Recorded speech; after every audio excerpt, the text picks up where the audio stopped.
Hello and welcome to another episode of Speculative Speculations. I'm Varsha. Steve. I'm Chris. And I'm Dan. And I'm Jarrod. And this is a series where we talk about sci-fi stories in all their forms. Today's discussion is going to be for chapters 1 through 7 of the first part of Acceptance, which is the third book of the Southern Reach series by Jeff Vandermeer. The first part is called Range Light. And the short story for today is going to be Elements of Pataphysics by Alfred Jarry. Next week, when we meet again, we're going to be talking up to the end of part 2 of Acceptance. Part 2 is called Fixed Light, and we're going to the end of that. It's about 100 pages in the paperback edition. And the short story for next week is Mechanopolis by Miguel de Unamuno. Sorry if I butchered that name. So we'll start with the chapters of Acceptance first, and then we'll move on to talking about pataphysics, which I'm sure everybody's excited to talk about. You can hear the enthusiasm in Jarrod's voice. That was a rabbit hole. We'll get to it when we get there, but that Yes. sent me down a rabbit hole indeed. Excellent. Cool. So Chris, do you want to start us off, because you said you cheered and shouted when you got to see whose POV?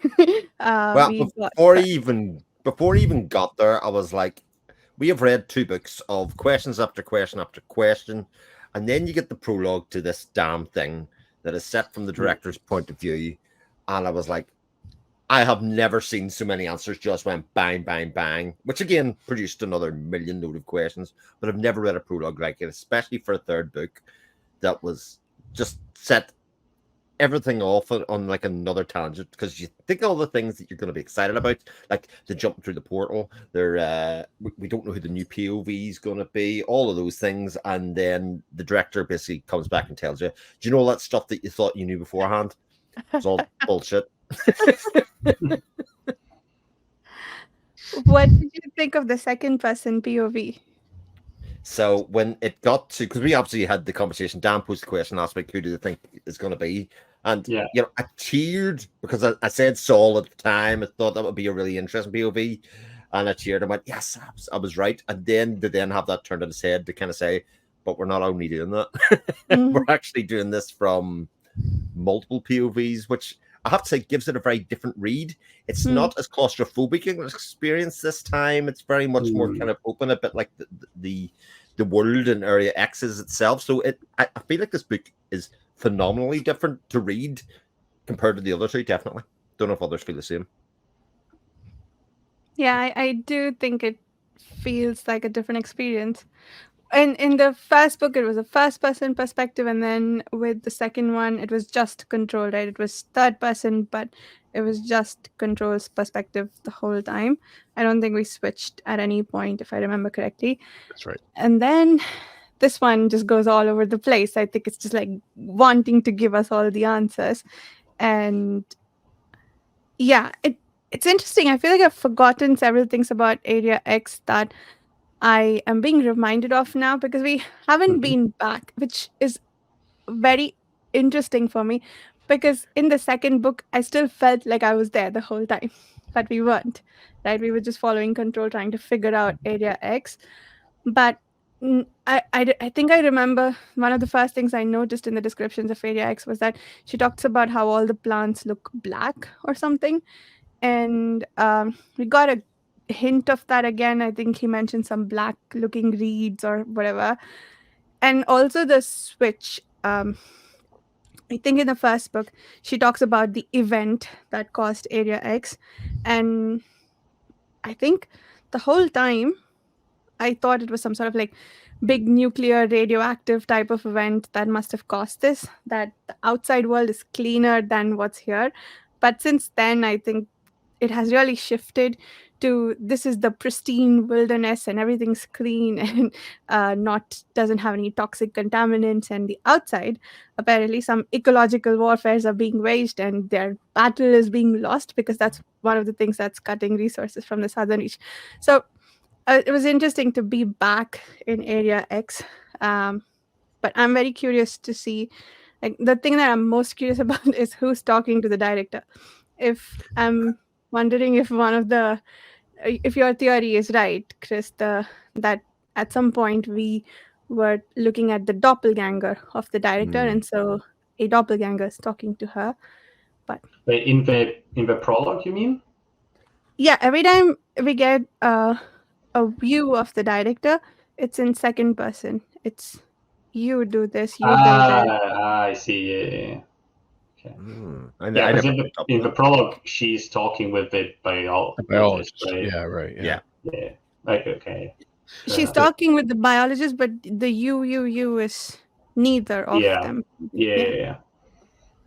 But she also talks about the other her within that prologue as well. You know, that the biologist is going off. I wonder if she'll run into the other me. And it's like, Yeah. oh, what are you doing here? This is this isn't right. Yeah. Sorry, but that's the biologist, right? That's saying that. The biologist. No, I think it was the director was talking about running into the other version of herself, which again fits with the idea that she's okay, yeah.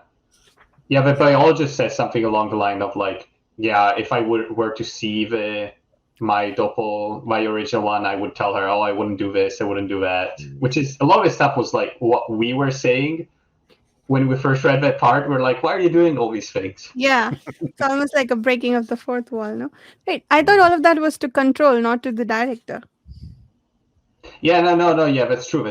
No, but that's what she thinks she would like say to her doppelganger. Well, to the original one. Yeah. Okay. So it's sort of I guess, similar doubles talking, I guess, situation. But yeah, okay. I want to be sure which one we're talking about. There's so many timelines now, you see, that it really is becoming between not only just the timelines within this book, but then the original timeline of the 12th expedition going back, and then obviously having not been in Area X for a full book. What the hell we are talking about, and which major event, and what weird events we're talking about, and which version of the crawler or whatever else we're going to come to, you know. Yeah. Should we go in chronological order then? For the oldest one to talk about first. So Saul. Should we? Yeah, that's the oldest event. Well, have Jarrod or Steve anything else to talk about in the prologue? Because I'm sure there's quite a lot in that. Yeah. Yeah. Well, I liked the fact that we got multiple POVs in this book. I think that's a natural progression for the series as a whole, to go from first person to, a single POV, third person, to multiple POVs. That makes complete sense. I was totally distracted by the second person. It for some reason it did not jive with me, and there was something off about it that didn't feel right to me, and I think I missed some information by being distracted by that, and so I had to go back and read that prologue again, because I was just like, all right, just ignore that, because to me it felt like it could have just been in first person, or it could have just been her point of view, in third person, and it would have had the same effect. And so I'm still wondering why that second person is there. It's not having the effect on me that I wanted it to have. And it felt distracting to me. And but we'll see if there's a purpose later on. Maybe, I'm not sure. Hopefully something comes of that, and something grander comes of that. But I love the other multiple POVs, and I love going back in the past and stuff like that, and getting answers in that manner. And we find out so much more about that damn picture, and so that was really cool. I liked it a lot, and of course his writing style is just so nice and easy flowing, and really moves by. So that's that continues in a very enjoyable fashion. Yeah, it makes me think, does anyone else have any other examples of a book in second person?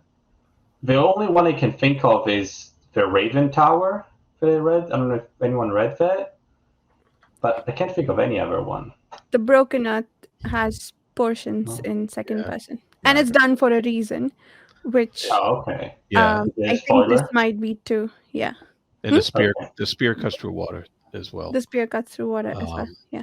Has a whole second person that he does beautifully. And what's the reason in those books, or is it a spoiler to say what the reason is? Yeah, I don't know about the Broken Earth one, but I can't tell you anything. Okay. But yeah, the Broken Earth one, the reveal happens at the very end of the third book, so it definitely would spoil.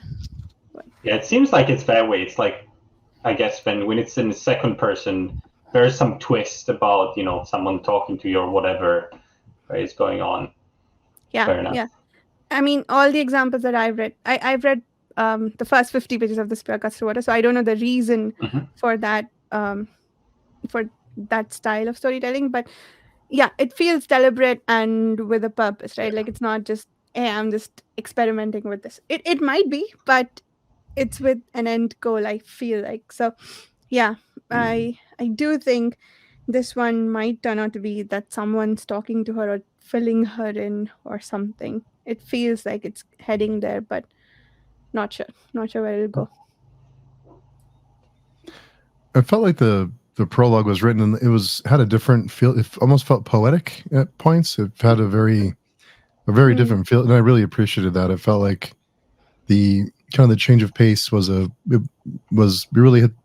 really worked for me. And ever since, I don't know, those of you who are old enough to remember Half-Life, and there was Blue Shift, and there was another game that you got different perspectives from other people in the game, and you overlapped the main storyline. So that always makes me happy whenever stories do that kind of thing. It was neat to see the different perspective of the biologist from those events in book one.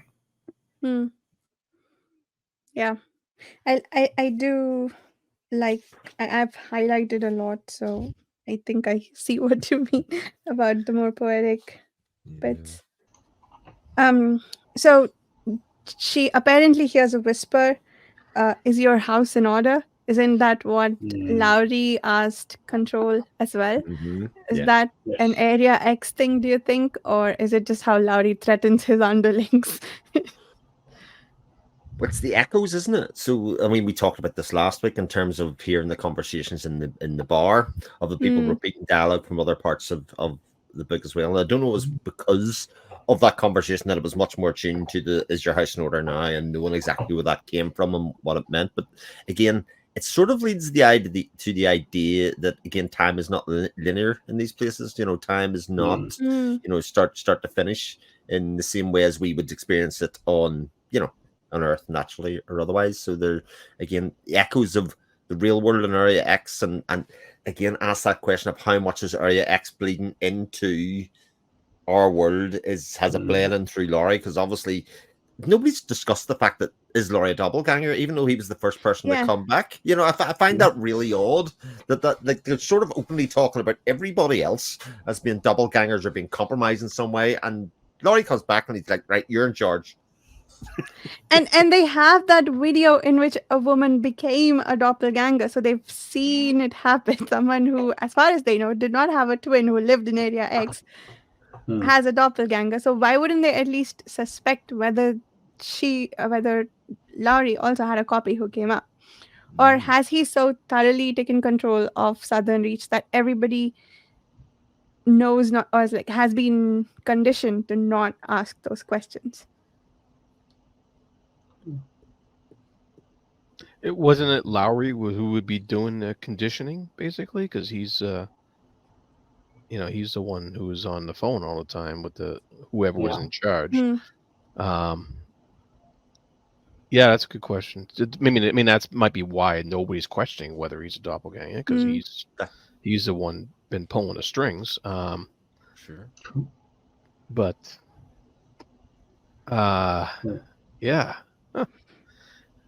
We don't. Going back to before we go to the next topic, I guess going back to what phrases that repeat themselves.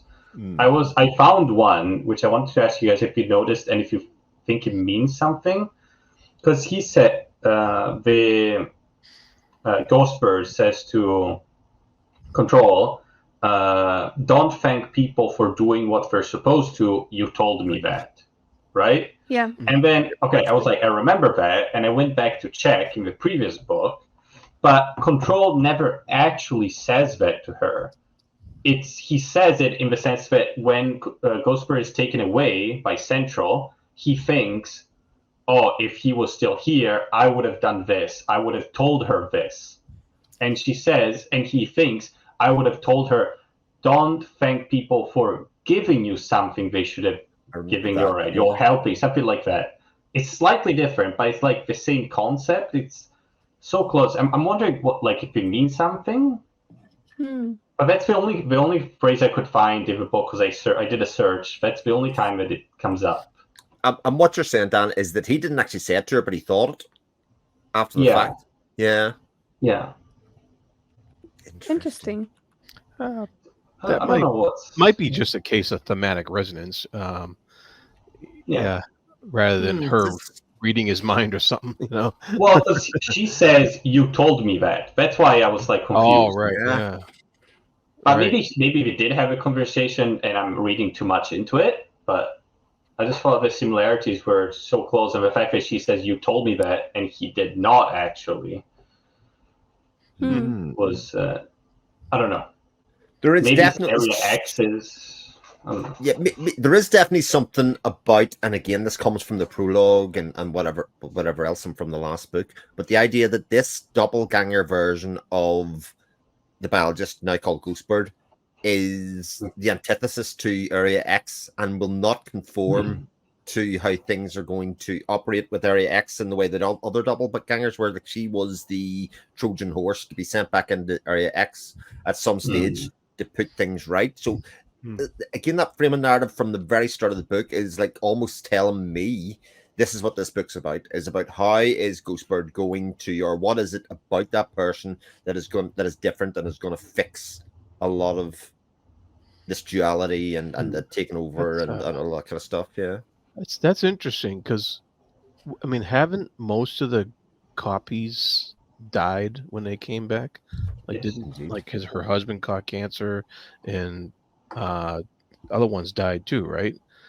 I think everybody from Expedition 11, or like the last 11th expedition, died, but that was supposed to be an outlier, I think.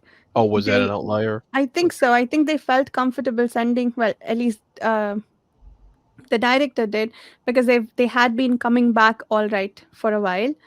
So this was an anomaly because they all came back and died. Okay, all right. But do we know if they came back normal? I don't remember. Or did they all come back with like some, mentally a bit weird and out of it? I don't think we know for sure, but you remember in the first book when the biologist asks the psychologist if anyone has ever come back whole from Area X, she says no. Yes. Which includes Lowry. She's not going to qualify and provide exceptions and stuff, but that includes Lowry. Well, that's what I was getting to, is did Lowry, that's what, because we're trying to figure out if Lowry's like a doppelganger. That's and so I was just trying to look for some kind of clue that he may or may not be. And I'm not sure if we have an answer yet. Yeah, we keep getting these megalodon references to Lowry. All the jokes that he made before, like, I don't know, it seems like he's continuing the joke, but also it feels intentional. So before we move on real quick, Dan, the thing that you said, don't thank people for what they've already given you. So there were two instances in the second book. The first one is don't thank anyone. So it didn't show up with the don't thank people phrase. But he did tell her that. The second bit, though, is him imagining a conversation between himself and the biologist. And he says to himself that she will say this in response to something he says. And that does happen in this book. So he knew what she'd say. Oh, that's an echo. Yeah. I just found the two instances. So that, it is still an echo, but it's interesting. That is so interesting. So multi-layered. Yeah. So, I'll go back to, because Dan obviously talked about chapter 1 proper, which was the Saul Evans reveal, and that he was going to be the point of view. I'll say that he definitely is a different character than I expected him. he was going to be. I think it was very much kind of set up that he was just going to be a grumpy old man, commercial all that. But they do a lot to show that he has interpersonal relationship skills. He is wedded to his work for sure. He doesn't like the intrusion coming from these other people from the outside, which I thought was really interesting in its own right, that they were already investigating this place before a big event happened, looking for signs of something, and initially playing with the idea of who the director is, whether it was the female scientist or it was going to be the young girl. Yeah. I liked how they played with that, but this Henry and Suzanne, I think, are the two names. These other two people who are, again, extremely guarded about what they're doing, about what they're again, this is another example in this book of everybody kind of keep playing their cards close to their chest, just like Grace, just like Whitby, just like everybody else. It's like, yeah, I'm here all the time, but I'm not telling you what I'm doing. Yeah, what are they doing? Like, it must have something to do with, it can't be a coincidence, right? But what are they doing? Yeah, what are they doing? We came across the Seance and Science Brigade in the second book. Apparently, they were interested in the lighthouse beacon, and because it had been transported from I guess our first proper encounter with them is that they seem to have broken part of the light, right? Yes. I guess they're taking measurements. Well, somebody has broken the light. Somebody. Oh, do you think it came from the inside? Somebody. Yeah. Well, that's what, because it says it's an ejection hole, sort of like, right? Yeah. It describes it as if it burst outwards, right?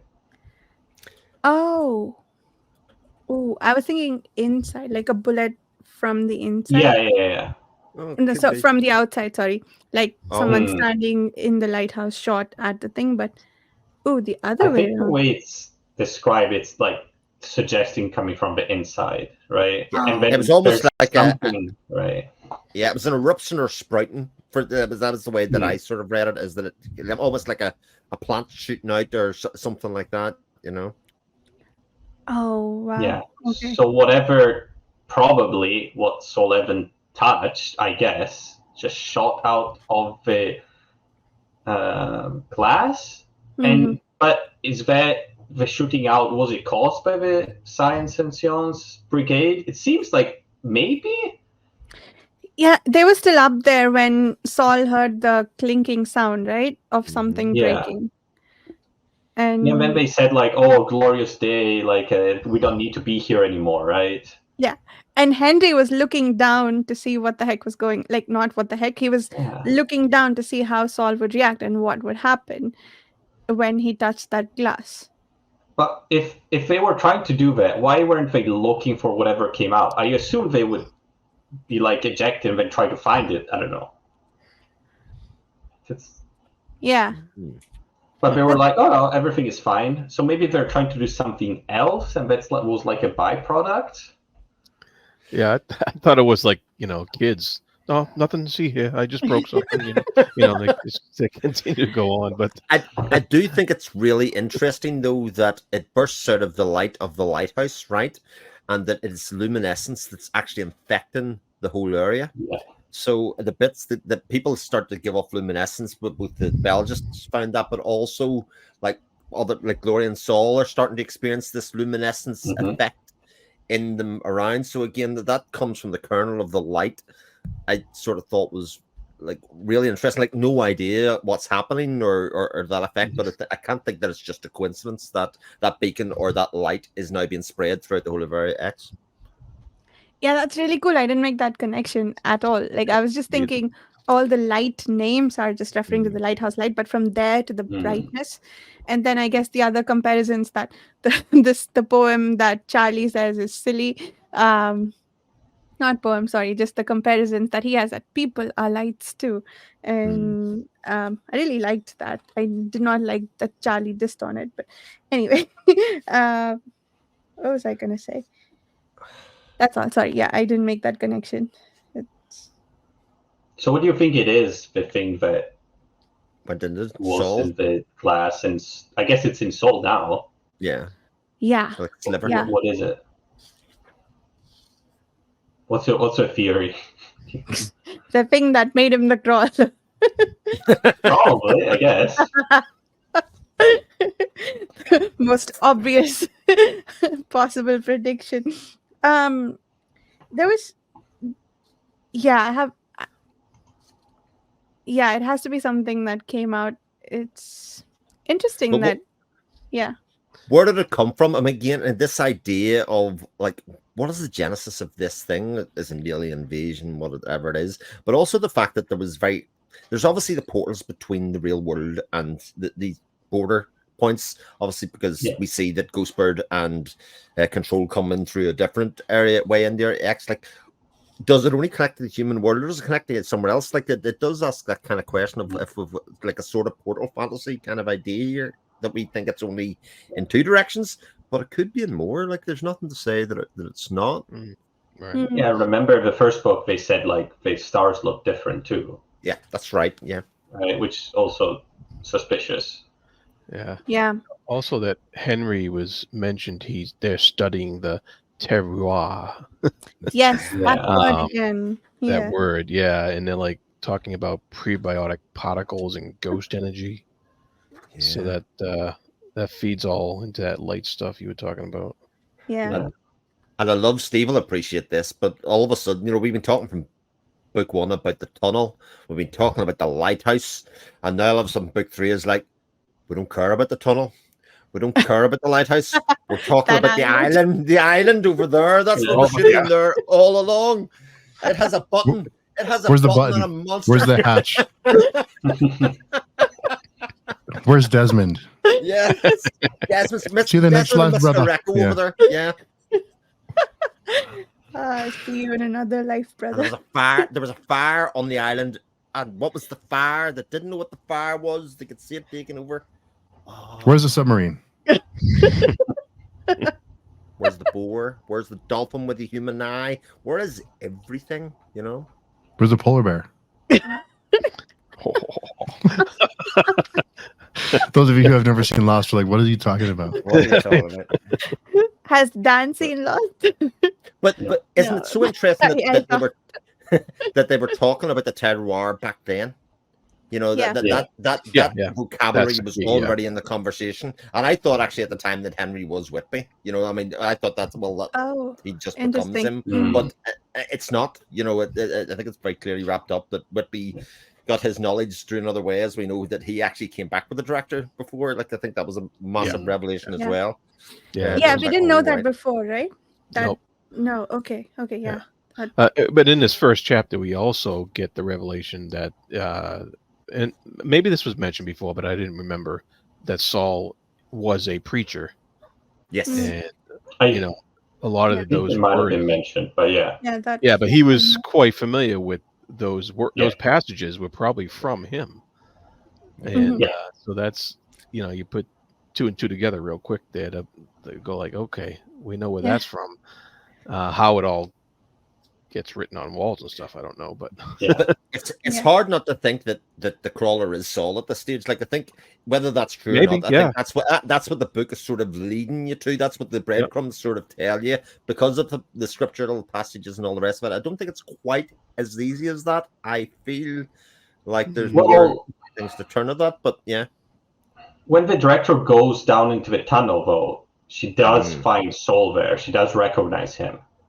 Or a husk of him at the very least, yeah. And he recognizes her because it's from her childhood. Yeah. I guess we also know that now that the doppelganger was created when the biologist first went through the crawler, right? Because when she said she was birthed at that point. Yeah. Oh yeah. Yeah. Right. So I guess she was around there for. I'm trying to think of a first book, because after she goes through the crawler and then she comes out, does she? Okay. I'm wondering if there's any little thing that was like, oh, that was the doppelganger that did that. I'm wondering if there was anything like that, because then she would have been around it. Maybe maybe that's what the surveyor was shooting at before, because she said, "Oh yeah, there's gunshots." Right? She said something like, "You came here before already," or something like that. 100% that happened. Yes, absolutely. Like, what are you doing back here? Remember, she was afraid of her, and she couldn't work out why she was afraid of her, and she got the sense that they'd had a previous encounter. That's right. It was a doppelganger, probably. So this is interesting. We get two views of the director, right? One at where we saw her towards the end of the first book, and the other when she's the director of area of Southern Reach, and Yes. she's going to go into Area X for presumably the first time, and they're both addressed the same way. So are they are we to think that neither of them, like that they're both the same instance of the director, that they aren't doppelgangers of each other? Or are we getting the you and they're sort of like talking to each other somehow? I don't know. I think it's not, because it seems like the doppelgangers know maybe a little bit that they're doppelgangers. Certainly, Goosebird does. I guess Goosebird, but I don't know. It felt like she was not a doppelganger. That's what it felt like in the descriptions of what she was thinking, sort of. But that's the I'm thing, not though. It's all in the second person, so someone else is telling her how she was thinking at the time. Yeah, I guess we have to assume it's correct. Jarrod, you're muted. Yeah. I was just saying, sorry. Maybe that's the purpose of the second person narration, is that it's because it's you're the doppelganger. You know, maybe that's how that works. That's I have thought of another theory, and I don't even know why this would be cool. But what if the director is an actual twin? Ooh. Interesting. You know, in original part, so there actually are two of them to start off with, split of the same embryo, and that part of this kind of doppelgangerish effect is actually a ripple effect from the fact that there was two of them, one stayed and one went, or something to that effect. It was just, you'd said the other twin version of herself when you met the doppelganger, but I was like, well, what if actually, because you'd said about the second person, what if it actually could be a twin, that there are two of them? And Area X figured out how to do duplications from an existing... From splitting the embryo, because it seems to... I mean, there's that conversation between Ghostbird and Control about how it sees weaponry, and we get the explanation of the technology about why technology was kind of done away with and all of that kind of stuff, but it actually just sees life at sort of like just a matter level, you know, and it doesn't feel threatened or otherwise until they see the deer. That deer is definitely aware of us. I thought that was really creepy. Yeah. Etc. But that idea that it manipulates matter by observing and by looking and by studying the things that it's around them, and actually, if she was a twin to start off with, then you would have a split the same embryo and actually. Yeah. No, that sounds really cool. If that's where it got it from. But there's also that it apparently already knows a bunch of things that are unique or cool to humans. So does it already know about genetic replication, and so it knew to do that to humans? Or I like your theory that it saw how it happens in humans with twins, and so it started replicating. They've had a lot of subjects. That's interesting, because Control and Ghostbird come across a skeleton, I guess, with some rate of decomposition, and Ghostbird says it might have been a failed double, and then she didn't think she was a failed double. She had purpose and free will, and she thought perhaps a copy could also be superior to the original and create a new reality by avoiding old mistakes. And I really like that line, because that would kind of hint that Area X isn't,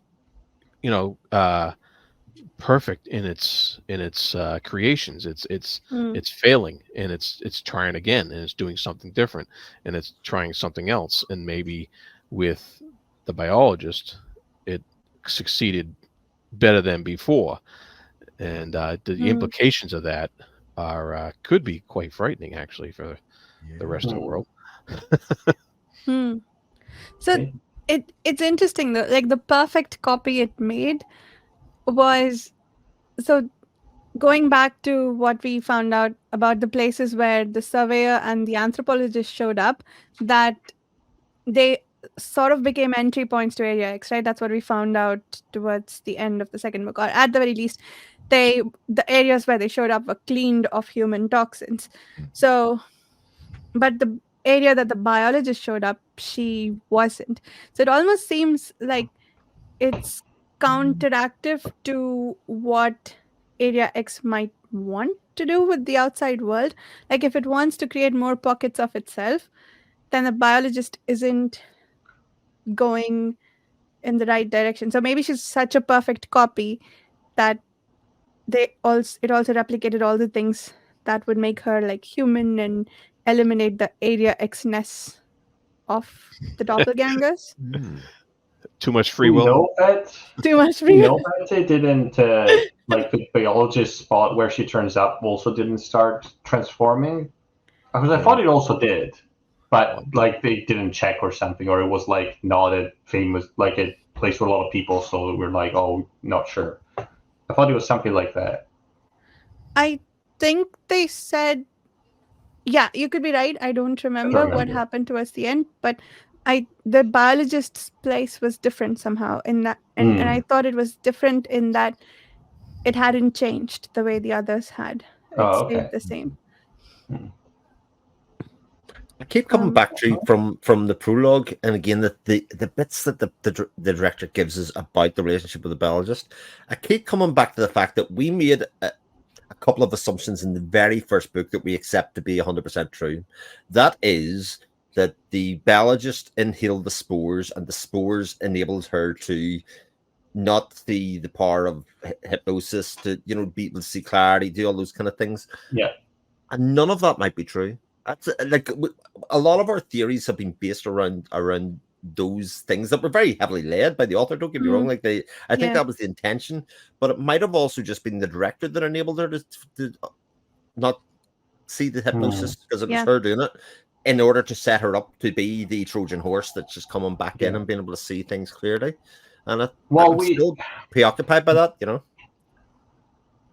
I think we do know now that the tower is supposed to be like sort of living and breathing and moving, because that's what the director also sees, but she hypnotizes other people to not see it. I'm trying to think what else, but because she also protects herself against the spores, right? That's right. She was this mask. Yeah.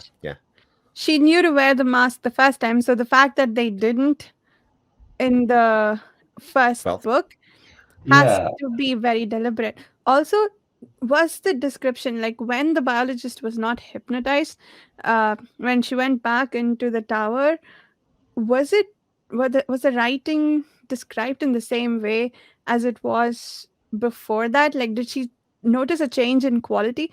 Because I think the way it was described then, it felt very alive and bright and with like light and things. And when the director goes in this time in this book, it has a very dead quality to it. So did she do something to reawaken the keeper, or is something else going on there? Like, is it a product of the hypnosis or the brightness like that she inhaled the first time? Yeah. That was that idea too. Yeah. I want to talk about Henry a bit more. Yes. So when in the first chapter, I think the first lighthouse keeper chapter, when he feels the sliver enter his thumb, Saul just Saul touches the piece of glass, or what looks like a piece of glass, and he feels the sliver enter his thumb, and he feels himself changing.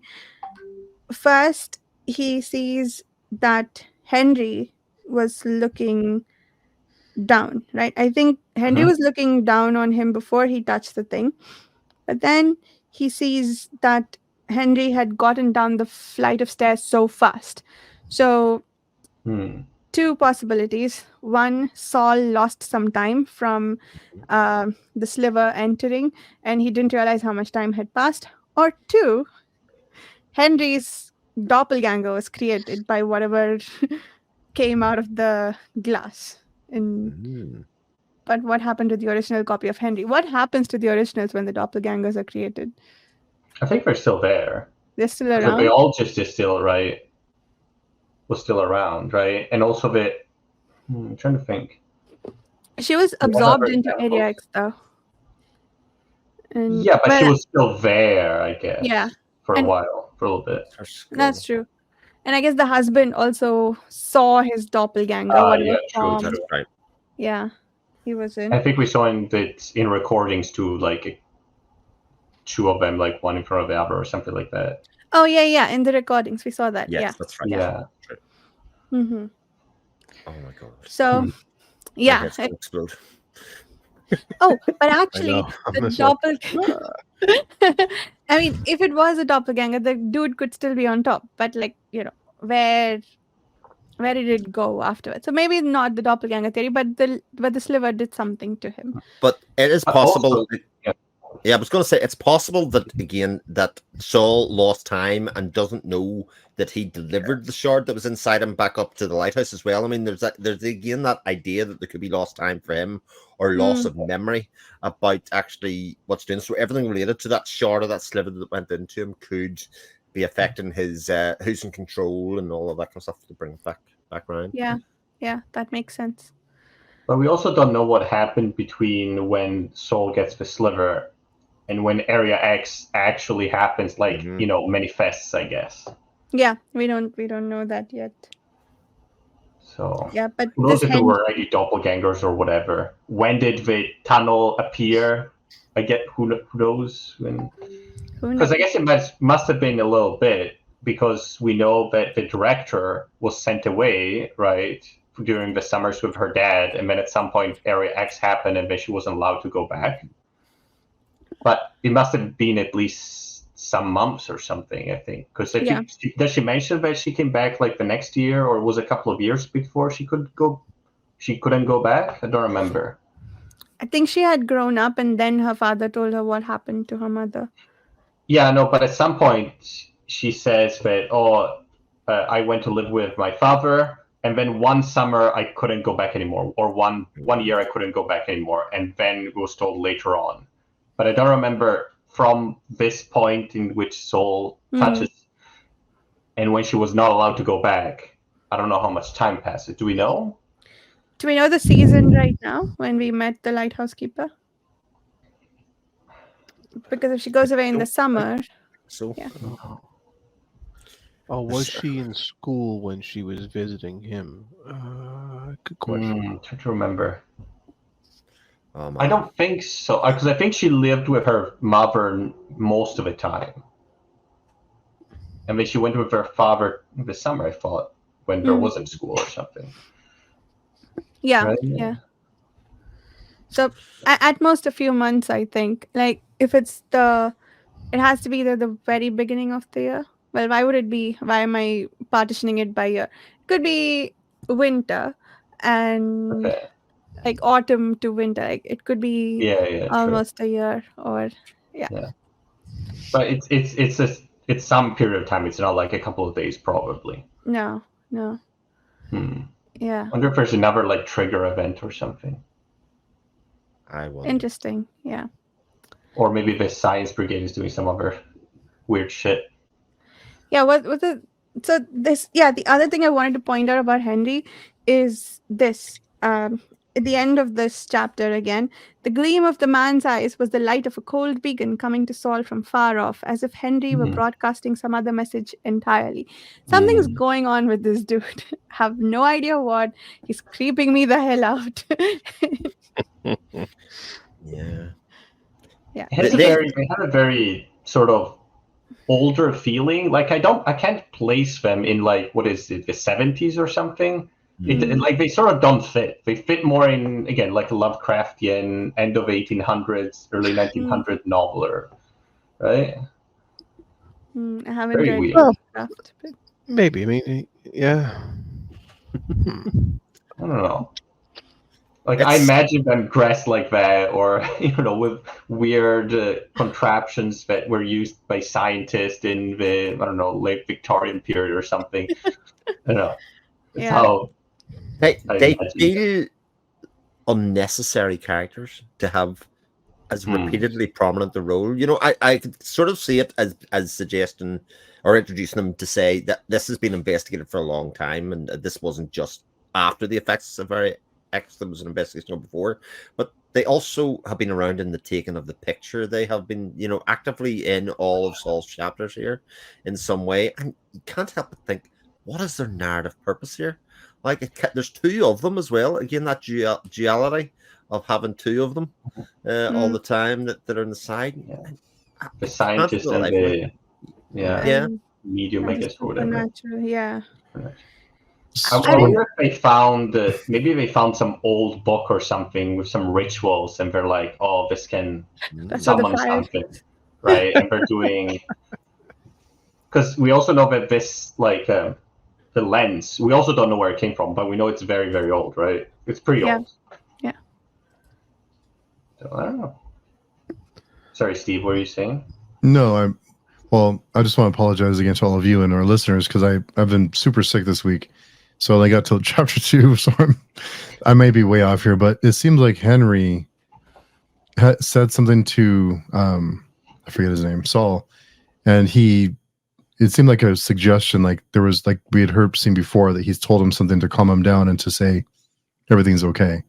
So I kind of thought that was the beginning of the Southern Reach, like those two, that they're the founders of the Southern Reach. But you may already know that. I maybe just sound like an idiot right now. So if that's the case, tell me. But it seems like that's the beginning of the Southern Reach, that's the origin, that somehow they are the origin of Area X. I think point. So too. Yeah. I mean, we haven't found out yet, Steve, up to chapter 6, but I think that's my guess. Like, to Chris's point about what's their purpose, I feel like maybe we are heading towards finding out that whatever rituals or whatever things that these people did is what resulted in Area X. Yeah. Maybe they've infiltrated the Southern Reach, or Central or whatever. Yeah, apparently these guys had a presence in Control's Town too, right? They was it just written in the documents, or did we know that they also existed? It's an organization that still exists when we were following Control. Don't remember. I think Saul is Patient Zero. Saul is Patient Zero for sure, and Gloria is completely unaffected. Maybe, as far as we know, yeah. Because she's been there longer. Yeah. Well, and her going back with Whitby, I haven't talked about any of that, but the fact she goes back to her old house, it's a shell. She's expecting to see something there. They see the skull. There's a lot of stuff wrapped up in their journey. Especially now that we know what happened to Whitby. On the other creepy Whitby. But the fact that they are traveling companions, and she decided to bring him rather than Grace, etc. That kind of stuff. He was. I mean, we're showing again was her confidence.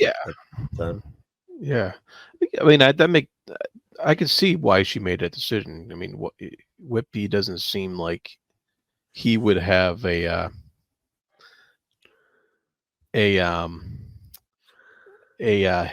kind of leadership and head to run the place if something happened to her, whereas Grace definitely showed those traits. So I can definitely see why she would make that decision. Yeah. Why do you think it's a big deal that she used to be in Area X? Like, why is that a thing that Lowry can hold over her head and say and make her do things for him? Why does that need to be a secret? Yeah, that's a good question. Jeez, I don't know. I mean, but it comes back to that question of Lowry again. Like, how is he in the position he's in? Why is right? Yeah. It's like, why is Lowry?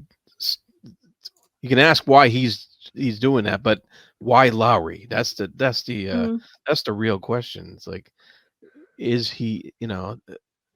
We got to find out about him. We haven't yet, and that's the main bug right now. That's that's really like, okay, what is going on with that guy? Very interesting. All these questions. So many questions. I don't mind saying I'm you said we got a lot of answers, but I don't feel like we got a lot. We got a million questions. It's typical, but I have to admit I'm pretty worried about this book because it feels like it's setting up to be amazing conclusion.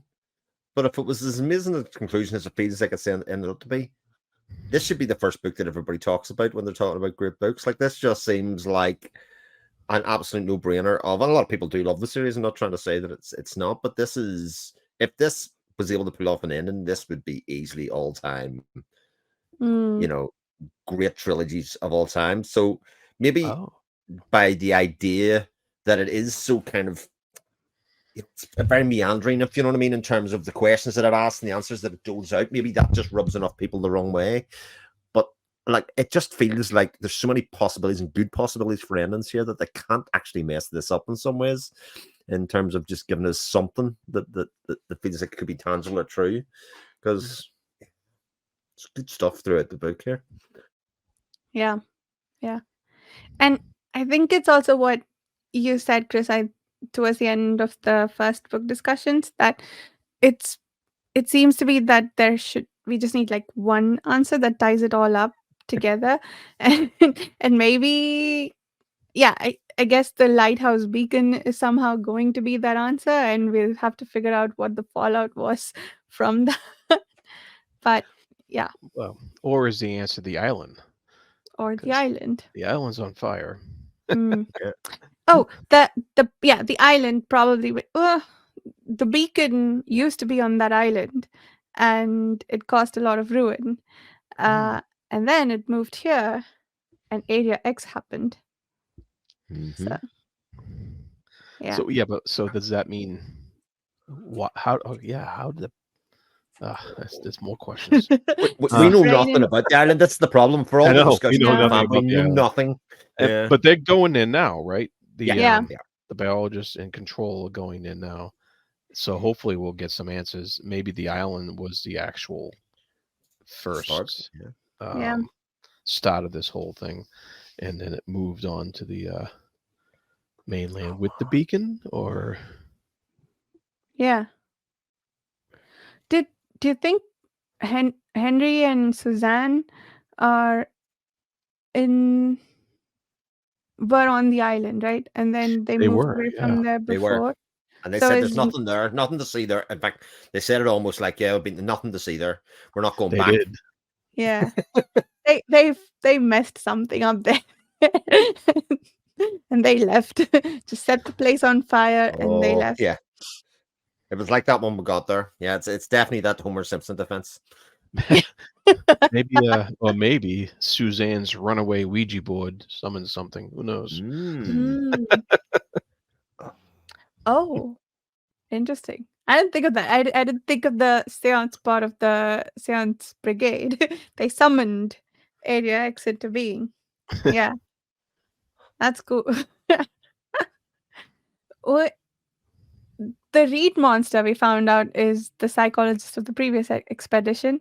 I feel like we had some hints there to tell us that it was human, right? There was pieces of clothing and stuff lying around in the reeds. And it's dead now. What killed it? And there's a skeleton lying there. Could be time. It messes with this idea of time. Yeah. Insofar as like there's too much time had passed for it to look like this. You know, it shouldn't look like this, regardless of what happened. It shouldn't be as lich and covered. It shouldn't be as degraded as we are seeing. And again, it's that questions. Here we go. Oh yeah. So inside time is much faster than outside time. It sort of could be. Certainly, that's one. Yeah, seems that way. Yeah. That's interesting. Doesn't mean anything. Doesn't mean anything. We were.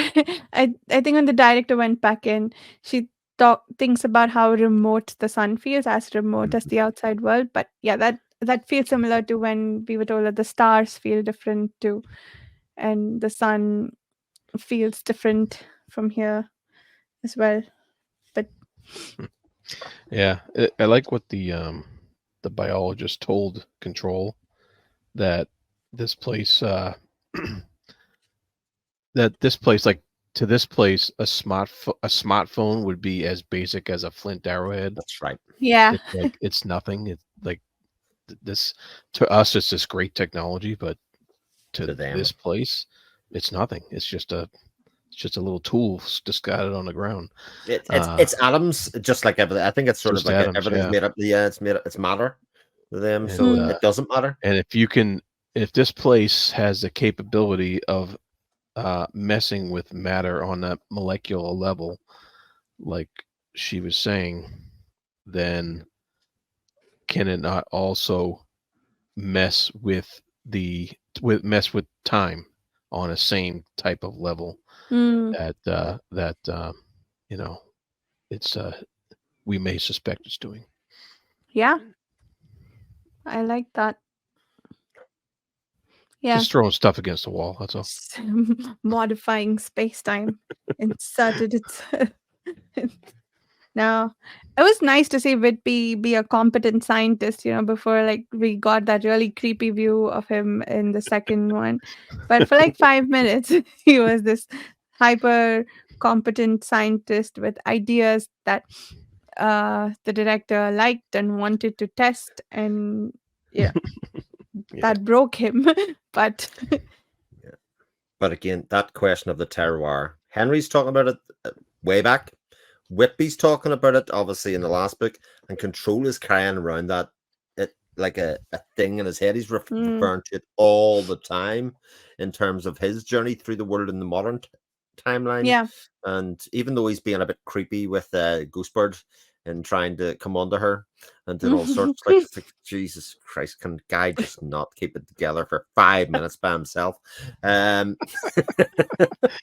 Alien fascination. Yeah.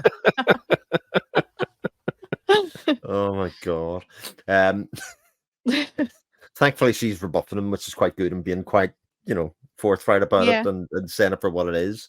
But again, the relationship between them, as close as it is, and he's still withholding so much from her. Like, he's not telling her about the incident with Whitby. He's not talking about any of that kind of stuff. When you kind of think that ship would have sailed by this stage, they would be past that. Yeah. And I did wonder about that too. Like, what's the need for secrets here? But it's not like she's being very forthcoming with him either. But what reason does he have to hide information from her, right? Like, even if she's not going to give him anything in return, there is the chance that she might help explain some of these things, given that she's a copy of who she used to be. So maybe she has enough Area X in her to help explain some of these things. So why wouldn't he share? And he says to himself that he understands the director now and his mother, the need for secrecy and so on and so forth. But why? And was there anything else interesting when the director went into Area X? Do you think Whitby's changed, or is he just terrorized by whatever it was that hurt him? Well, I mean, it's probably a doppelganger again. It's this question of the thing in the Southern Reach facility is probably the doppelganger rather than the original. Although that would mean that it was probably the director's doppelganger as well. Like all of that. Like, where did they go? What happens to them? The Reed monster, sure, okay, but get it. Well, what is Whitby then? Is he the boar? Is he, or did they just get integrated into the tunnel? Do they, Yeah. And when the director was coming up, she said that she saw something that she didn't tell Whitby what it was. And we don't know either because she hasn't told us. But there's something going on there as well. I think she saw what it was that Whitby was terrified by. And she was too terrified to talk about it afterwards. Yeah. There's just so much stuff at the moment that is still unanswered. I mean, we're not going to get the answers. We're not going to get all the answers. Neither do I really want them. Yeah. I don't totally want everything wrapped up in a bubble for me. We need to know how Area X started, where it started from, what is the crawler, and what are the conduits between the world. What are the rules of that? And Lowry's deal. And Lowry's deal. Lowry's deal feels important at the moment. Yeah. Yeah. And Henry's deal, thank you very much. Yeah, I think that'll tie into the origin of Area X. So I have a feeling Henry's deal. Yeah, Henry and Suzanne's deal will tie into the origin. Yeah. I think so. So yeah, I feel like we'll get a human perspective of what Area X without really explaining all the ways in which it is interesting or different. Just the event that started it all. That's what we're getting now. And yeah, what okay, so here's a question that just occurred to me. I don't feel like we know what is the Southern Reach's agenda or mission. Like, what are they trying to figure out by continuously sending people into Area X? Is it the possibility for contamination, that whether there are breaches, but that's what Gloria or like the director has started working on recently. I don't think that was always what they were trying to do. They just want to know what's going on there, and they can't contain this thing. I don't think it feels a lot bigger than them. So what is it that they're trying?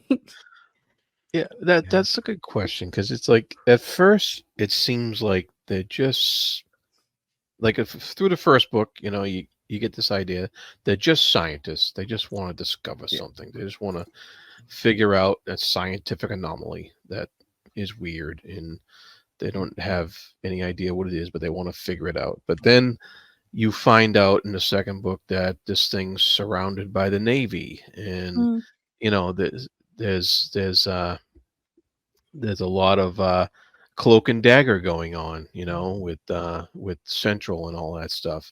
And so you're like, okay, so is there going to be some kind of military intervention? Is there going to be some kind of, but then you find out that there's no funding, and the rest of the government's kind of forgotten about it almost, other than the naval patrols and what have you. But so you're like, okay, so what are they going to do? It's a great question, because you have some people paying attention to it, but not everybody. So why isn't the rest of the government, or whoever in the world knows about this, extremely up in arms about what to do about it? Why, is Lowry really in charge of anything, and is he not giving any information to the rest of the world and nobody knows about it? Or does like the president know about it, and is he keeping it all super secret because he doesn't want to have a worldwide panic? There's a lot of Again, a lot of questions. you're assuming a very competent president as well is in charge of America at this time. That's Well, whoever is competent, that's would actually do something about it. It's going to be a while. Yeah, is Saul Evans the president? Is that where we're going with this? Who's in charge? Or Charlie? Who's Charlie? Like what purpose does Charlie serve apart from being, Saul's companion? Yeah, I don't know. I feel like was he just misdirection for who the second man in the photograph is? And that feels a bit weak and feels not very Jeff Vandermeer like. So Yeah. far from what we've read, it feels like everybody should have a reason for being there. It doesn't feel like he's a complete total red herring. It has to be something about something. But again, could be a very well used yeah. misdirection. Is Saul only alive because of that what beacon sliver that went inside his fingers? Is that because apparently everyone else in Area X died, right? Or Well, so again, we're given to understand. But the mother has. Ooh, do you think we'll find out the mother actually turned into, I don't know, a dolphin or something, and she'll come back to say one last goodbye to Glory? oh, I love it. Or is High control. Is Lowry actually Charlie? Oh, Interesting. I love these wild theories. Seeing you say them out loud, you can throw as many of them. This is what I do. It's like you throw as many of them out as you can, and then if you hit on one, you're like, "See, I knew what was going on all along." It's the minorest thing, like, "See, I knew." I can emphatically say I have no idea what's going on. I'm with you. I'm just trying to think of the coolest shit that I can think of. It's like, wouldn't that be cool if that was true? Yeah. Yeah. I really like this line that for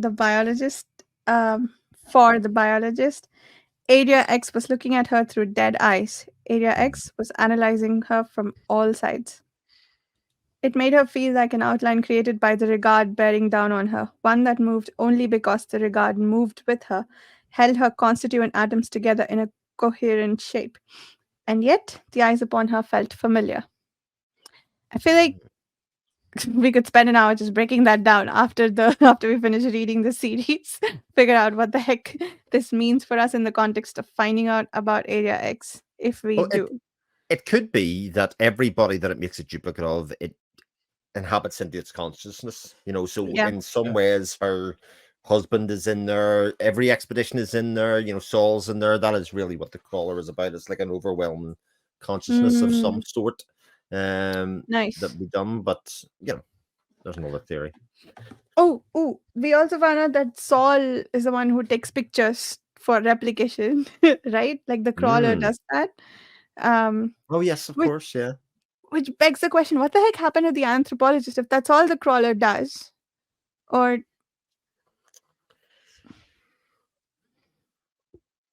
yeah. No idea. Well, I mean, again, we assume that she died down in the tunnel, but that could and probably is more likely to have been a failed double of hers that we seen down there.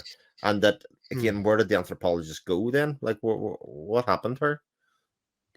Interesting. So the psychologist and the anthropologist went down into the tunnel for whatever reason. I think we found out at some point, I don't remember when, that the anthropologist decided to go there by herself and the psychologist followed her for her protection. That's right. So let's say she wasn't the one who died. The crawler took a picture and then she came back out somehow. Something else happened to her. And the crawler started making copies of her that failed. Interesting. Or tried to. Maybe she came out and went to the island, which is where we're going. Yes. In the future. And when we get to the island, we're going to see Saul there. We're going to see the anthropologist. We're going to see everybody just having a big party going, thank God you guys are here. We couldn't work out how to build a boat. And the island is limbo, right? Yeah. Oh, spoiler shit. And do you think we'll see the husband there too? Because he was going to the island last we know from his journals.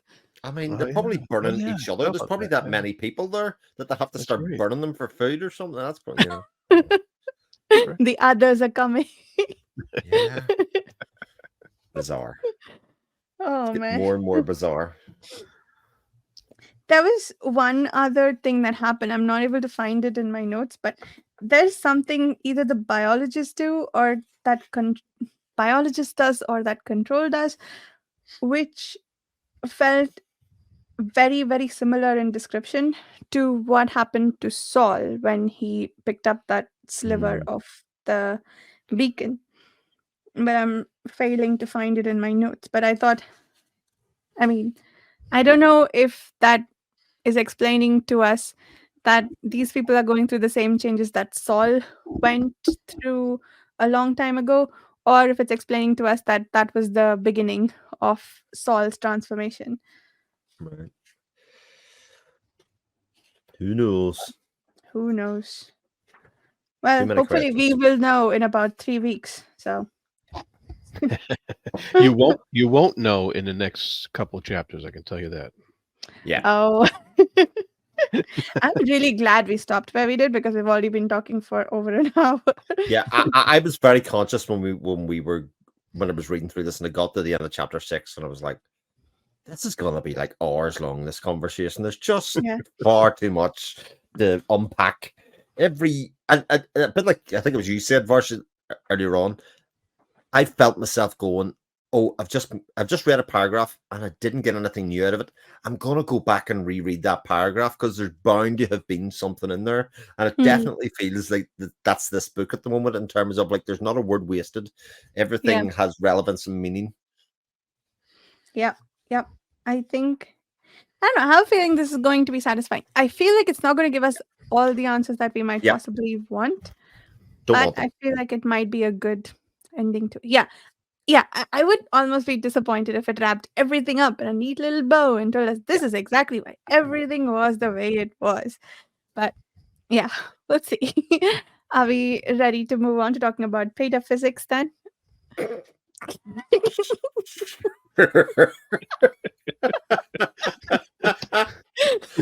Oh my god. Will we Yes. ever be ready? Do you know what? I'm just going to throw this out there. I let somebody else go first. Okay. What? That's not helpful. Yeah, it doesn't Neither help as at a all. statement nor as a thing you're making us do. Cool. So on to the Elements of Pataphysics by Alfred Jarry. So I did have something in my notes here about what this was. Pataphysics is a philosophy that the dude coined, and I feel like he's just being a big troll, you know? Just a big, That's 100% what he was doing. Yes, that's exactly it. just a big giant troll who likes trolling people by, by sending fake letters. And what there was So, and what I will say is this: what really confuses me about this is that a lot of people have accepted this as being him saying that this is scientific. Scientific's the wrong word, because that's exactly not what he's saying.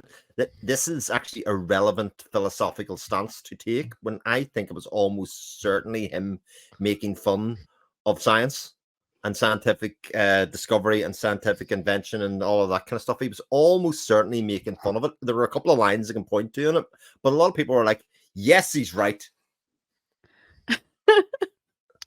That's very possible, Chris. When was this written? This was written in well, it was published posthumously, but he died in 1907. So Yeah, well yeah, it was before written that. before that. Yeah. Right. And so in a lot of people's minds prior to that time, science was a joke or something that, you know, like if a kid wanted to be a scientist back then, you get a real job. You know, it it was kind of like artists now. yeah, it wasn't looked on as seriously as it became. You know, once some of these scientists like Tesla and Edison and all that became really celebrities and stuff like that, which may have been about the same time he wrote this. I'm not sure, because I don't know when he wrote it. You know, it was published posthumously, so it could have been written probably even before the turn of the century. But it you know, so that part of it makes sense, because there were some scientists back then who would look into the science of trying to explain God. And that's like one of the last sentences he has in this document, that God is the tangential point between 0 and infinity. And so, you know, so you're right, Chris. He's making fun of stuff. He's definitely throwing this gobbledygook letter together in order to just make fun of that aspect of where probably science shouldn't go, you know. So it's interesting in that aspect of it. I definitely did not like reading all the gobbledygook. I can categorically state Steve would have hated it, like with an absolute pipe. It was the most non-Steve story I've ever. I was reading the way through it, going, Steve would be going, piss off. I read it. It took me a while. Read it? Yeah, I read it. I fell asleep like 5 times because I was on cold medicine, like you would not believe. So I kept falling asleep, but I kept coming back. And it sounded like it was just kind of poking fun. But I think when you think about the time period, I think they were more concerned about survival and eating and like where they're going to get water from, where they're going to get food from. So their priorities were a little different because of, you know, out of necessity. So I don't know. In 2024 eyes, of course, it's a little silly, but at the time, I mean, they're worried about like herding cattle and like, like Yeah. growing their own food and, surviving and not being killed by bandits or whatever. So, but yeah, the story itself was just like, it was rough. I have a really hard time without like a narrative. It's just, it read like a textbook and I just could not there's anything wrong with textbooks, just not what I was expecting at all. But I think that was the intention, Steve, is that it was supposed to read like scientific jargon and scientific argument, but that actually, if you looked at what he was saying, it was Pataphysics, as I was saying, the rabbit hole. It's the study of imaginary solutions to problems that don't exist, right? Something to that effect is the way it's done, which in its own right is actually true, because it starts with the premise of, right, this thing isn't possible, but what if it was? So, like, the whole study of complex numbers in mathematics comes down to the idea of you can't take a square root of a minus number, but what if you could? And actually, they didn't have an application for it at the time, but actually, much later in years, it came around to the idea, actually, we can now use that idea in another way. And that's sort of where people have adopted this idea of pataphysics to kind of say it is a very genuine philosophical concept to kind of solve imaginary problems, if you know what I mean, with imaginary solutions, so that at least you think through it. But he was definitely making fun of it, because there's even the line when he starts working through Pythagoras and all of the maths and having 0 equals 0 the whole way through it, which was, sort of funny in its own right. But he does make the point that you can introduce any variable into this equation at any time, as long as it cancels out on both sides at some time throughout the operation, and then it becomes a non-consequential. And for the people that were taking it super seriously, that was intentionally humorous, that line. Like, there's no way that wasn't satire in its own right. Like, that had to be. So, like, I can take it as an idea to a certain point, but he definitely was putting fun. And given the time period, as you said, Jarrod, it's kind of phenomenal that he was playing with that in some ways. I think with these science fiction stories, the ones we've read specifically, I think it's important to remember the time period they were written in and appreciate it for a snapshot of that time, even though it seems a little ridiculous now. I think you have to kind of remember, okay, at the time, this, so in that sense, I guess I have a little bit of appreciation for it, just because, but I thought Varsha might like, because there's lots of numbers in it. So I thought Varsha might actually be into this. Oh yeah, I enjoyed the story. It actually lost me when it got to the equations, because I don't know, Chris, did I miss the definition of n? There was a couple of letters they didn't define. They didn't define D. They didn't define a couple of letters. And at that point, I was like, he's just sort of making fun. This is going to be like what has become internet memes in the past 15 years. In a lot of cases of 0 equals 0. He sort of did it in 1900 whatever he did it in way ahead of time, which is, again, sort of humorous and fun and playful in its own right. But also, I don't think we were supposed to take it entirely seriously in its own way. I mean, he's subtracting the hell out of infinity. Infinity minus infinity plus 0. Yeah. So I think trying to make sense of it lost me. But as an amusing sequence of equations, I did think it was pretty funny. And I enjoyed the story. I thought it was funny in so many places.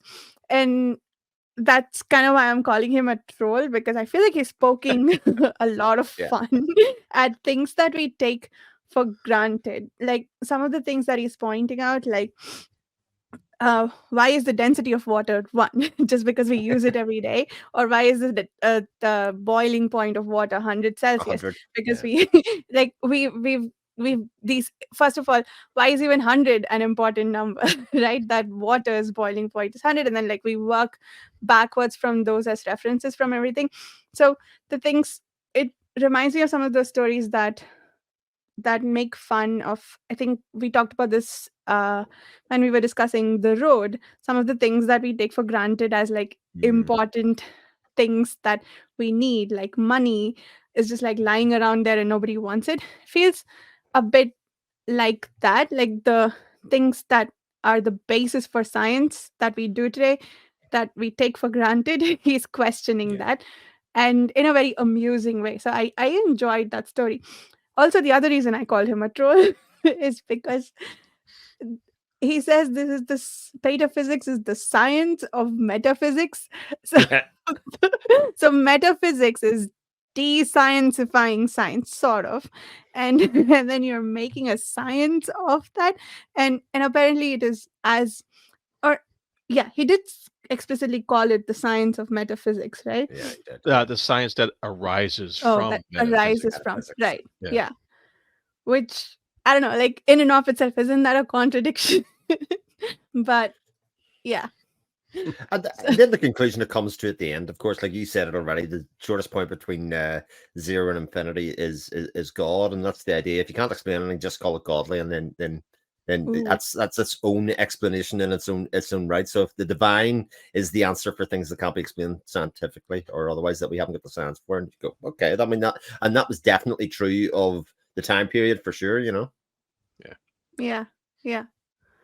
I like that. I was thinking of the interesting. I didn't think of it that way, but that is probably the right way to think about it. I was thinking there are some concepts that mathematicians define as beautiful, right? Like the Euler equation, is that what it is? There's steadily, yeah. Yeah. So I don't know. I thought maybe these are concepts that are interesting to mathematicians somehow, and so he's calling it God as something that's beautiful and brilliant, because I think I've heard some of my maths professors say that math is divine or something to Yeah. that effect. So it's the universal language, and it's the idea that a lot of mathematicians, I think, will, prescribe to being people of science. In fact, as it's talked about in this story, but that actually they will accept that it's so beautifully designed that it actually feels divine. In some ways, that everything fits together so perfectly that it feels like it was engineered by a god of some sort, and so therefore can't totally, for that reason, disrule the theory of theology or of God itself. That's interesting, because anyone who's not a mathematician would say math is hell. So yeah. contrast. Right.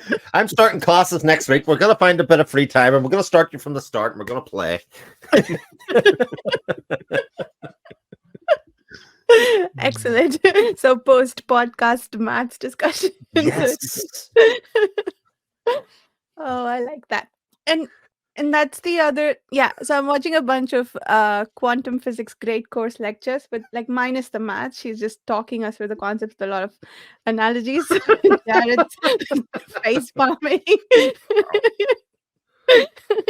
And I don't know, there's something there that struck me, like there's so many things that we don't know, and yet come back to things that we take for granted. He's questioning the things that we take for granted, like not necessarily the correctness, but more about why is this our basis for science, right? Like, which you can also things that shake our very concepts of things. It's that I saw a parallel there that I thought was interesting. And what the heck is a radical zero? I was like, I'm just gonna bring all these questions to Chris. Like, what do you mean by a zero radical zero? Zero equals zero was just how I defined that. It was literally the two sides cancel out, so therefore, that nonsense. Again, those kind of internet memes that didn't exist as GIFs until much later in the 21st century. Yeah. So, did you guys understand the God and the equilateral triangles that the persons are? That the three persons. Yeah. So the sentence, I'm trying to find it here, is that there's a triangle that's circumscribed by another equilateral triangle. Doesn't circumscribed mean surrounded by a circle? What do you mean circumscribed by a triangle? There was a point where he said something's not a circle and it's actually something else. And it was ellipsis. So I mean, it was a bit, wasn't it? The point he was making was that women and children's brains are too small to perceive of ellipses. Yeah. And so they describe them as triangles and squares. When they're drawing houses, they draw square houses and stuff. Yeah. That also was very similar to the thing about the water, that why are we arbitrarily calling a watch round when it has other parts to it that aren't round? So I didn't know if that was also some sort of little slight towards the whole Trinity thing in religion, and just equating those with, because he's equating God, as the end point here, and so I didn't know if he was also relating to religion in other parts of the essay here. But he was, and I think that was kind of the point. I think if you're the reader, you're trying to visualize an awful lot of the stuff that was in here, in terms of like even the clock face and the house being built and the triangles within the triangles. I couldn't visualize that either, Varsha, but I did like that he started to then explain it using external angles of triangles of 120 degrees and how that would fit together. And I was like, I mean, I do like the commitment to this joke. Like this is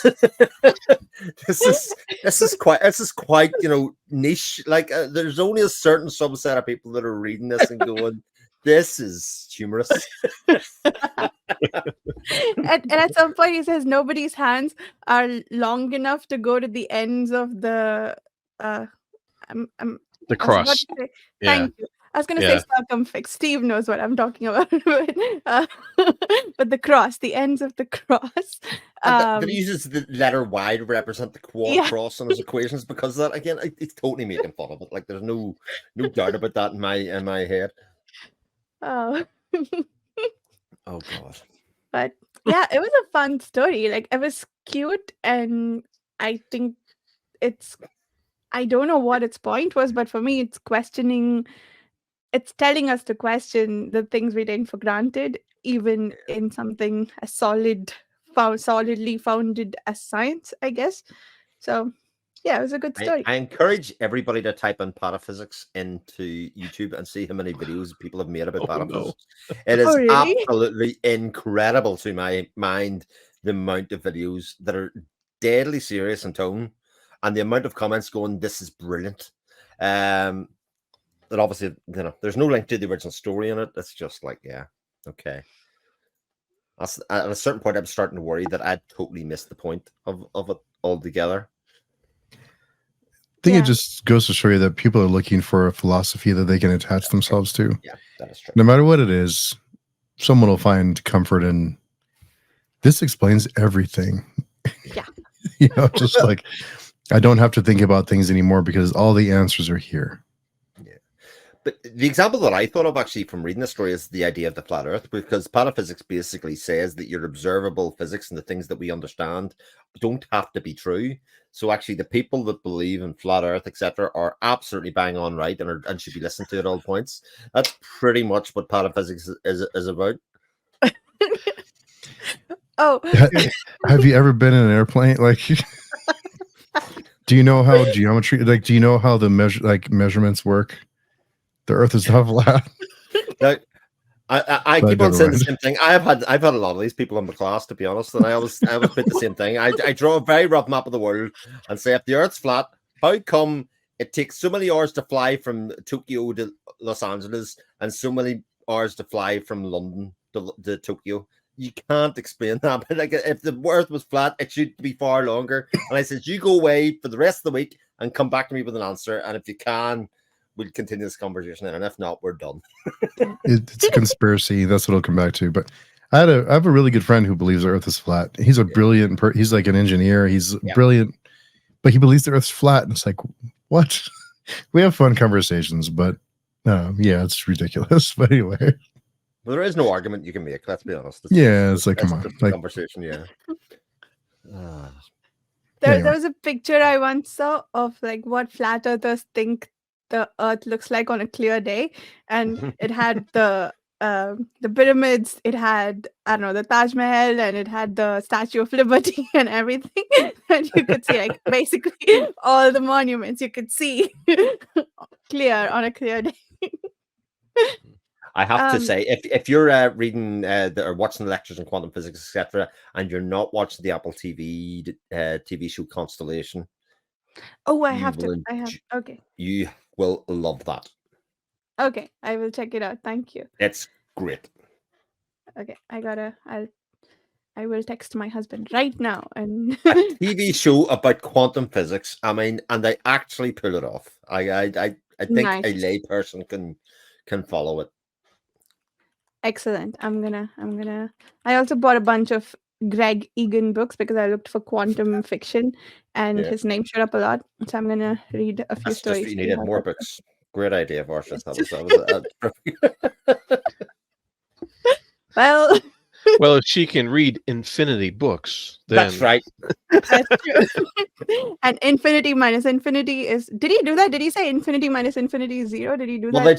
they just cancel out. One was in brackets and one wasn't, and they ended up canceling out, and that's good enough for him because Z was equal to infinity, so he was able to take Z and replace Z with infinity in another equation. It was genius. Wish I could do maths like that. That would be handy. So this would be undefined, right? Normally when we do calculus, we'd call this undefined, right? Okay, good. I haven't forgotten everything. So the one thing that I did look up is when the relativity paper was published. It was in 1905. So yeah, I'd be very curious to see what this guy would have written about. Like, basically, I think we should all go write some pataphysics fan fiction of relativity and quantum mechanics. oh my. But do you know what was really interesting? Because I actually got the wrong story for this week, and I started reading last week's story again. Which and the only reason I realized it wasn't the right story was because it was so short, and I remembered we couldn't have the two stories this short. But I was looking at the a lot of the science around Venus, and again from 1905 or 1904, whenever that was published, and that it wasn't correct. But we only found out a lot of things we know about Venus from 1960s, 1970s. So like looking at all that in context, but like exactly like Steve was saying, in terms of things, the things that they accepted, and again went down another YouTube rabbit hole about what people would have known at what point about Venus and what was accepted and all of that kind of stuff. And I went, this is so like interesting. He postulated about what the surface of Venus looked like, except we didn't find out until late 60s, about all that kind of stuff. But yeah, so interesting, like looking at these stories in context and then kind of putting together and saying where it is, And the thing about Venus being tidally locked, which he claimed in the story, I think it is slow. It rotates slow enough that it almost is. I think it's just off by a little bit. And it actually rotates in the opposite direction from all the other planets as well, but very, very slowly. So our day is 100, and their day versus our day, it's 117 of our days, apparently. So it's something like that, Yeah. Did you say their day? What do you know that we don't know, Chris? the people from the story. I'm just joking. I've been found out. Damn. Got you. He did say he's 7 days old. Men are from Venus and Earth, or girls are from Mars, or something like that. Isn't that one of those things? Isn't that right? Yeah, women are from Venus. Women are from Venus, obviously. Sorry, I got the wrong way around there. Yeah, okay. The almost alliteration. Yeah. Is that? Yeah. Okay. Cool. Yeah. Anything else to discuss? I can't believe we got nearly half an hour out of that story. That is absolutely mind-blowing to me. That was a good story. Yeah, I think I like it a little better now. So yeah, I definitely do. Like, there's no doubt. It was not an easy read. It wasn't a narrative read. I kept on going back and going, I'm going to read that bit again because I didn't even understand what he was trying to say, even though it's sort of gobbledygook that he's sort of given me. Yeah. I feel like there's a ton of in-jokes in that story that we don't get. Yeah. The first paragraph I did not get at all because it used language that I didn't understand and didn't want to try to understand. But afterwards, when it got to the questioning of the shape of the watch, I was like, yeah, okay, you got me now. This is funny. Yeah. So once again, for our listeners, next week we're going to be talking about the rest of part 1 of acceptance, as well as part 2, which is called Fixed Light. And the short story is Mechanopolis by Miguel de Unamuno. And again, sorry if I'm pronouncing that wrong. This one is only like 3 pages long. So yeah, if nothing else, we will like it because it's short. Thank you so much for listening. We'll see you in a week.